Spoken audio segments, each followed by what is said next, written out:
Hello and welcome to Grizzly Survival and Prepping. Today we have a video about a DIY design for a recycled can rocket stove. The idea is that this is going to be very lightweight. It's supposed to be a 3-piece rocket stove.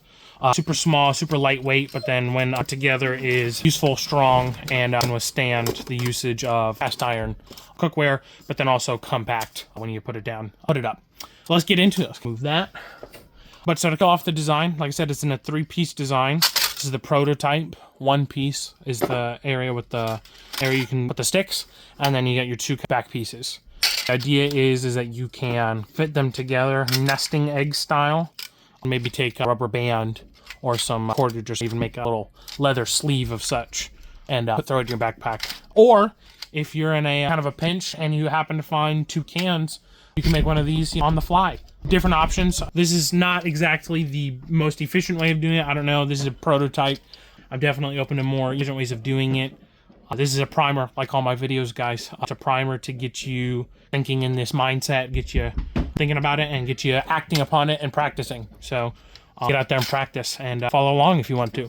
So what we're going to do is, so I've got one pre-cut and a pre-cut piece just to save on time. I like to keep these videos a little bit shorter.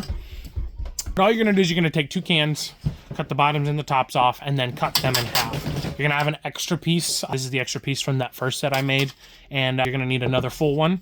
And all you're going to do is you're going to cut that in half. I like to follow this guideline first. Makes it a little bit easier to go straight.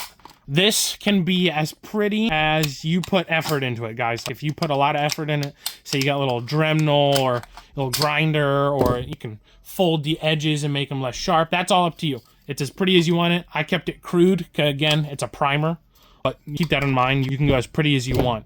So I'm just going to measure with this other piece with my Sharpie, just roughly. That way it's a little even. We do like to keep things a little even.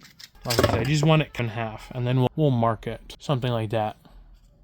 Oh no, you guys tell me if that looks straight. And you can do this with pliers. I've seen people do this with a knife.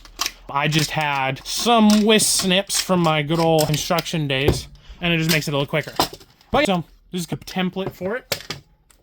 What we're going to do is we're going to take 1 piece, and we are going to cut 2 notches going down about a 1/2 inch in. We're going to go all the way to half, and then same over here, about 1/2 inch, all the way down to about half the can. That's going to be 1 piece. And then we are going to cut a piece at the top about halfway down, about the same distance. And then same thing, but on the bottom, about half a distance. And these are going to slide into each other, and I'll show you that in a minute. Makes sense. You'll see it. You're going to cut these, like I said, about a 1/2 inch in, all the way about half the can. Same thing to the top one here. And then you're going to cut these notches. Watch out for your fingers. Then what you're going to do is you're going to fit these pieces together. And then what you can do is, I like to take this and measure with those just to make sure. Mark that. And I like to cut them again, following that line about halfway down, more or less. Halfway down, more or less, the can. Now you have our back panels. Then you have our front panels, which nest in nicely. And you have to adjust it a little bit. Pull it back out.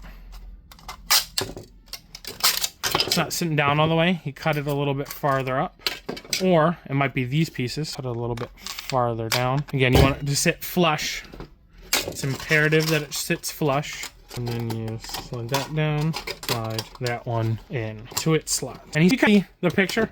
It's a little stove. The difference is that we need a little door to put the stuff in, and I am doing it wrong. It is supposed to be this way. I guess you could do it either way. It's supposed to be that way. Oopsie. You could do it either way, I guess. Then, for the door, we're just going to cut a door about the size you think you're going to need. I like to be able to stick some sticks in there, bend it like that, and then just break it off.